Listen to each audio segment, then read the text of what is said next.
Bonjour à toutes et à toutes, bienvenue dans Libre Ensemble, ravi de vous accueillir dans ce magazine de la laïcité. L'agression récente au parc du cinquantenaire de Bruxelles d'une femme repose le problème de l'insécurité dans nos espaces publics. Sont-ils faits pour les hommes? Sont-ils sexistes? C'est exactement la question que s'est posée Nicolas Francom dans ce reportage que je vous propose immédiatement. Le sexisme urbain, c'est une manière de dire que dans l'espace public aujourd'hui, les femmes ne bénéficient pas d'un droit de cité égal aux hommes. C'est vraiment un constat international qu'on observe absolument partout. C'est vraiment, il y a beaucoup de mouvements un petit peu partout depuis des années et des années pour dénoncer ces inégalités dans l'espace public. Ça a lieu dans les métros, près des trams, sur les places publiques, dans des quartiers populaires, mais moins populaires aussi, dans des rues désertes, dans des rues pas désertes. Ça a lieu partout. C'est un sexisme qui est ambiant. Il y a beaucoup de types différents de violences dans l'espace public. On entend beaucoup parler du harcèlement sexiste dans l'espace public.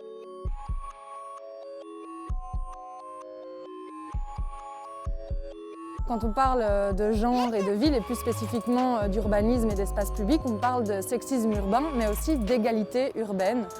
Ça consiste en quoi? Ça consiste à mettre en lumière le fait qu'il existe aujourd'hui des inégalités de genre matérialisées dans l'espace. On le sait, il y a vraiment cette division malheureusement binaire aujourd'hui entre hommes et femmes, l'espace privé et l'espace public. Ce square, il est intéressant parce qu'à la fois il montre ce qu'il faut faire, mais aussi ce qu'il ne faut pas faire. Dans le sens où juste derrière moi, on voit une infrastructure sportive de loisirs avec un terrain de foot, un terrain de basket, des lieux aussi pour pratiquer la musculation, etc. Et aujourd'hui, le fait que nos comportements soient construits socialement fait qu'il y a une majorité d'hommes qui bénéficient de ce type d'infrastructure. Et quand on met des loisirs en place dans la ville, aujourd'hui, il faudrait se poser la question de à qui est-ce que ça profite. Et c'est ce qu'on met en place avec entre autres le gender budgeting ou le gender mainstreaming. C'est toujours appliquer en fait la loupe du genre pour s'assurer que chacun et chacune bénéficie de façon égalitaire d'une infrastructure.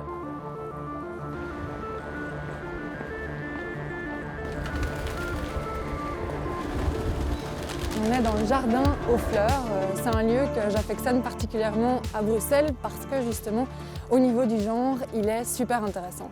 Premièrement, au niveau de la symbolique, on voit que la fresque derrière moi, qui a été réalisée par Brecht Evans, qui est un dessinateur belge, intègre justement des figures de femmes inspirantes, fortes, mais aussi avec une vraie politique du care, donc une politique du soin.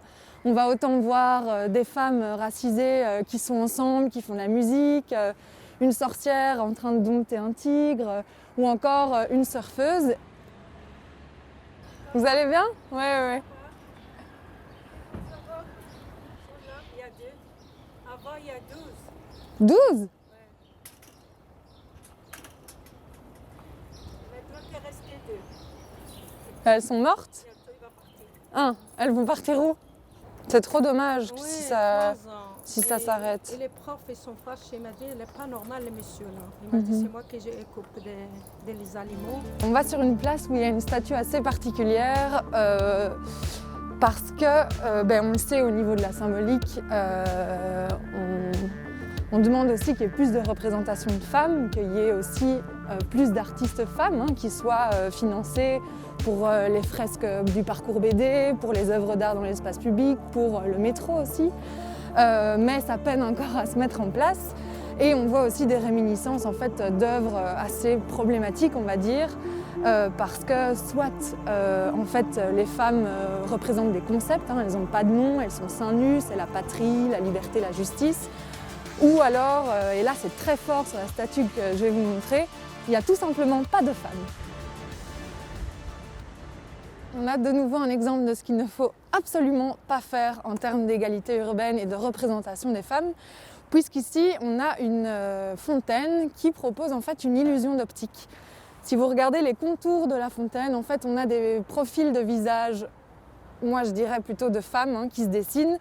Et donc c'est très fort parce que là on n'a carrément pas de femme en fait. C'est une représentation, une allégorie. Et là on n'est même plus une femme sans nom ou sans tête, parfois on est juste des corps. Là, on est juste une silhouette dans le vide. Et je trouve ça quand même assez parlant de voir que ça existe encore et qu'on n'a pas encore porté de regard critique là-dessus, malheureusement.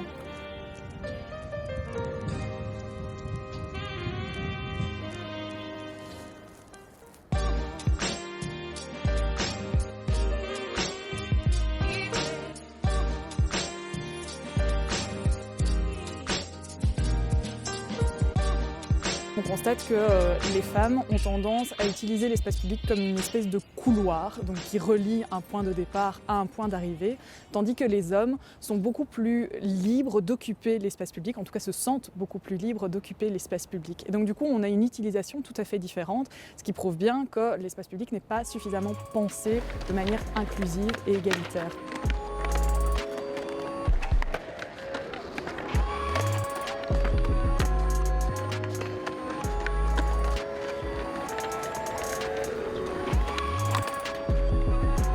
Selon des études assez récentes, on voit qu'il y a quasiment le double de femmes qui se disent souvent, voire toujours, en insécurité dans l'espace public par rapport aux hommes. Donc, on tourne autour de 10% pour les femmes et de 5% pour les hommes. Ici, donc, on parle bien d'un sentiment. Et comment est-ce qu'on peut l'expliquer ? D'une part, par le fait que les agressions, les violences faites aux femmes dans l'espace public restent encore quelque chose de très courant, de trop courant dans notre société, quelque chose qui est très banalisé parce qu'il y a, en fait, on se base souvent sur le nombre de plaintes qui sont déposées pour sexisme dans l'espace public, mais on se rend bien compte que la majorité des cas ne débouchent pas sur un dépôt de plainte. Selon des études assez récentes, il y a entre 98 et 100% des femmes qui se disent avoir été à un moment ou à un autre de leur vie victimes de violences dans l'espace public. Presque au bout du rouleau, pas encore fou mais bientôt, on m'a mis à genoux, c'est qu'on était jaloux, une envie de crier fort, girl faut faire des efforts, c'est tout, le mal est partout, j'ai fait le tour. À quel type de violence les femmes ont affaire? La réalité, c'est que c'est partout et souvent tout le temps. C'est-à-dire quand je suis à mon travail, quand je vais prendre les transports, quand je suis à la maison, voilà, quand je suis en train de courir en loisir. Donc, voilà, et donc les violences auxquelles on a à faire face, elles sont multiples. Elles sont de l'ordre du verbal, si on prend les violences verbales, c'est de l'ordre d'une remarque qui peut se diriger vers nous parce qu'on est une femme, qui peut être à caractère sexiste, qui peut être parfois à caractère sexuel, ça peut être un regard, ça peut être le fait d'être touché alors qu'on ne le veut pas, ça peut être le fait de nous empêcher, nous barrer le chemin. Donc ça peut être, c'est plein de choses en fait, c'est plein de choses. Et c'est assez fréquent et c'est assez souvent. Ils sont cachés derrière des murs, ils pénètrent ton esprit et doucement te murmurent. Lâche-toi, laisse-moi, lâche ça, et tu prends ta tête la première dans le vice. En Belgique, on sait qu'il y a très peu de toilettes publiques pour femmes. Voilà. Vous allez voir en France, il y a plus de toilettes publiques pour femmes. Donc ça, c'est une façon dont le patriarcat s'exprime. Quand il n'y a pas de toilettes publiques pour femmes, ça veut dire qu'on n'encourage pas la présence continue des femmes dans les espaces et ça veut dire que les femmes sont plus exposées au harcèlement sexiste aussi.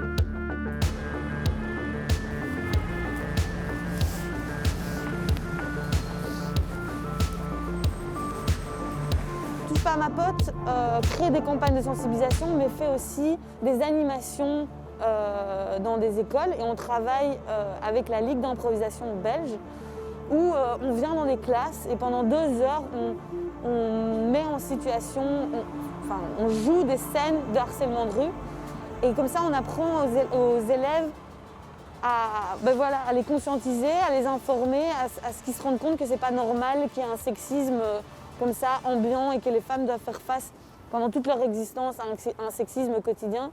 Parce qu'on estime que le harcèlement de rue est en fait le degré zéro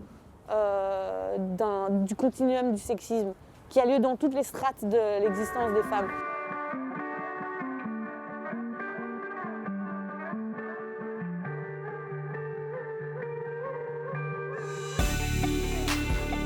La prévention des violences, ça fonctionne avec un plan de prévention global. L'autodéfense féministe, c'est la même chose. C'est à prendre dans la globalité. C'est autant de l'autodéfense verbale que de l'autodéfense émotionnelle, que de l'autodéfense physique. Il faut garder à l'esprit qu'il n'y a pas une bonne ou une mauvaise façon de réagir. Chaque personne réagit aussi en fonction de sa personnalité, de son état d'esprit du moment, du sentiment d'insécurité qu'elle ressent, parce qu'on aura peut-être plus facile à réagir quand il y a beaucoup de gens autour, quand on peut prendre quelqu'un à témoin par exemple, plutôt que quand on se sent vraiment en danger concret. On travaille beaucoup sur les réseaux sociaux et on fait des lives Instagram où on invite les filles à venir témoigner pour que les autres se sentent moins seuls et pour qu'on crée un espace de bienveillance, de sororité et qu'on sorte du positif de tout ça.